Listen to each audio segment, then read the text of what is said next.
따지는데 여러분 강남 아파트 한번 월세 수익률로 계산해봐. 얼마나 나오나. 3% 정도밖에 안 나와. 그러면 지금 금리가 5%잖아요. 그러면 그것도 거품이지. 최소한 지금 금리보다는 더 많이 나와야지. 그죠? 그렇지 않겠습니까? 자, 강남 아파트도 그래서 거품이다. 그리고 전세가율이 50%로 잘 나와야 50%야. 요즘 하도 집값이 비싸니까. 그러면 그것도 거품이지. 옛날에 강남 아파트도 기본이 한 70%, 잘 나오면 뭐 80%, 90%까지 나왔어. 뭐 50%면 거품이라고 봐야죠.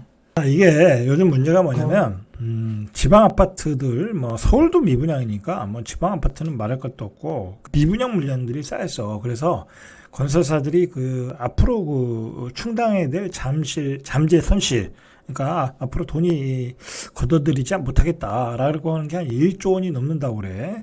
서울경제가 11일 도급순위 상위 건설업체 3분기 실적을 공시한 25개 기업의 재무제표를 분석한 결과 공사 손실 충당 부채 총액이 1년 전보다 32%가 늘었다라는 거예요. 이거 심각한 거거든요.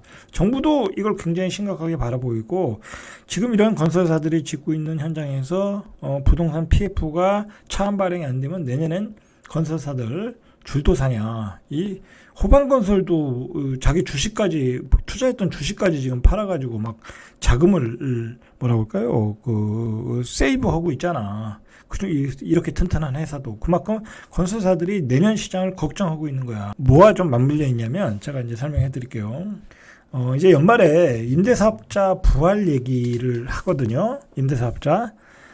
이게 이제, 근데 문제가 뭐냐면, 이 임대사업자라는 게, 예를 들어서, 어떤 명분이 있어야 돼요. 이 부활하려면. 이걸, 집값 투기로 이 임대사업자가 이용이 된다 해서 이걸 폐지했던 거 아니야. 근데, 지금 최근 전세 가격이 크게 하락했고 내년에도 하락할 것 같아.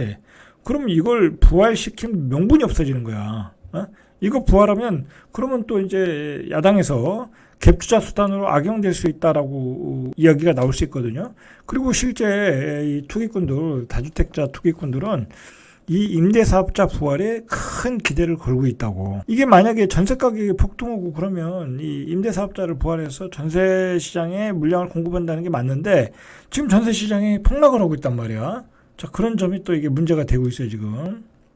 자, 근데 이제 정부는 이 연내 임대사업자 제도 개편을 발표한다고 그랬잖아요.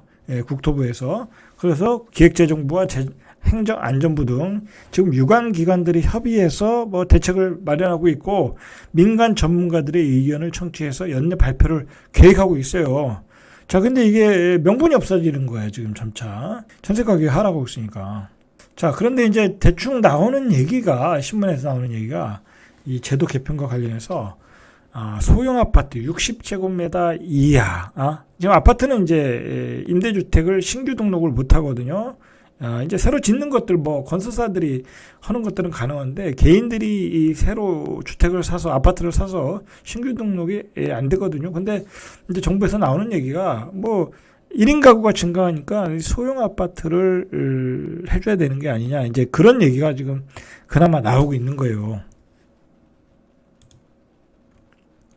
자, 근데 이게 문제가 뭐냐면 이 임대사업자를 새로 만들려면 제도 개선을 위해서는 민간 임대주택에 대한 특별법을 개정을 해야 돼. 개정을. 자, 근데 문재인 정부에서는 사실상 폐지한 제도를 부활시키려면 지금 야당을 설득을 해야 되거든요. 야당은 이 다주택자 또 이런 거에 대해서 굉장히 민감하거든요. 뭐 민주당의 지지층이 또 그런 성향이 있으니까. 자, 그렇기 때문에 이게 또 쉽지 않다고.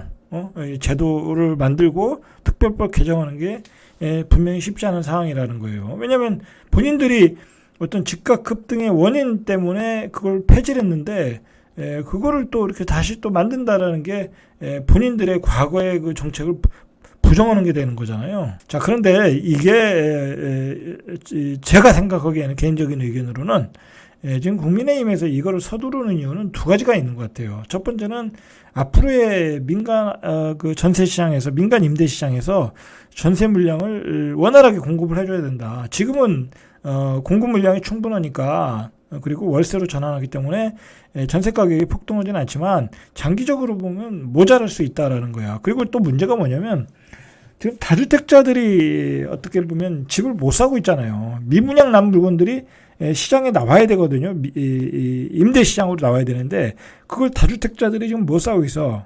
왜 못 사냐? 취득세 중과세잖아. 그죠? 그것 때문에 못 사고 있단 말이야. 그리고 뭐 시장도 안 좋고. 자, 그러니까 어떻게든 그것을 그 다주택 사실 뭐 다주택자들이 또 그 집을 사지 무주택자들이 뭐 지방에 있는 아파트 사지는 않거든요. 따지고 보면. 그러면 그걸 사주게끔 연결을 해주는 게 정부 입장에서는 생각하는 게 민간 임대일 가능성이 있다란 말이야. 그렇죠? 민간 임대를 허가해줘서 니들이 그 미분양 아파트를 사면 종부세 뭐 면제해주고 그다음에 취득세 뭐 중과세 안 하고 뭐 또는 뭐 취득세 면제해주고 그런 혜택을 주면서 결국은 풀어주지 않을까라는 생각을 좀 하고 있어.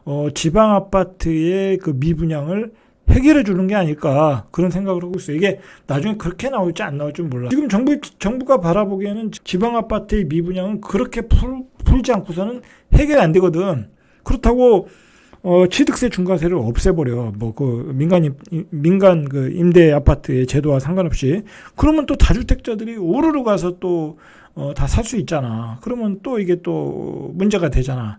차라리 그럴 바에는 민간 임대를 부활해주고 거기서 니들이 민간 임대 등록을 하면 취득세 중과세를 면제해준다. 그렇게 할 수 있다는 말이야. 근데 여기 또 문제가 있는 게 지방에서 대부분이 분양하는 게 또 8사 이상이 많아. 8사 평수. 요즘 소형 평수 잘 짓질 않거든요. 물론 소형 평수도 있지만 그런 문제도 좀 걸린다라는 거죠.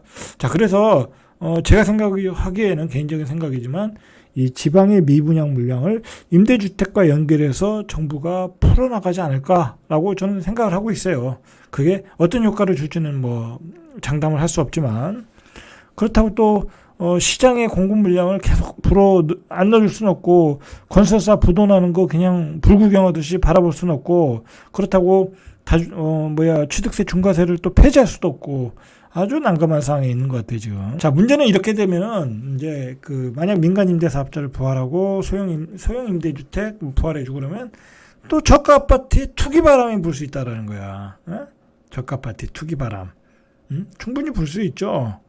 충분히 불 수 있죠. 그러면 저가 아파트가 또 투기 바람이 불면 그 위의 아파트를 또 자극할 수도 있고, 참 이게 여러 가지로 쉽지 않은 어떤 정책의 문제예요. 자, 뭐 어떻게든 똑똑한 사람들이니까 잘 풀어나갈 수 있겠죠. 자, 정리하면 2023년은 금리는 계속 폭등한다. 그리고 2023년은 역전세가 날 수밖에 없다. 금리는 폭등하고 그 다음에 월세로 전환하고 전세 수요자가 없다. 전세 대출을 받아서 그동안 했던 사람들이 전세 대출을 받지 않고 그냥 월세로 넘어가더라. 근데 공급 물량은 증가하고 전세 가격은 하락하고 역전세가 발생하면서 결국은 급매물로 다주택자들의 매물들은 쏟아져 나온다. 그리고 건설사들은 굉장히 그 미분양 물량들을 어떻게 털어야 되기 때문에 이제 분양가도 못 올리고 오히려 할인 분양할 수 있는 상황으로 간다. 그러니까 2023년은 아주 극도로 심각한 상황. 아주 우리가 지금 상상하는 것보다 굉장히 심각한 상황으로 벌어질 것 같다는 게 제 생각입니다. 이상 절대값 TV의 명품 PD 한 PD였습니다.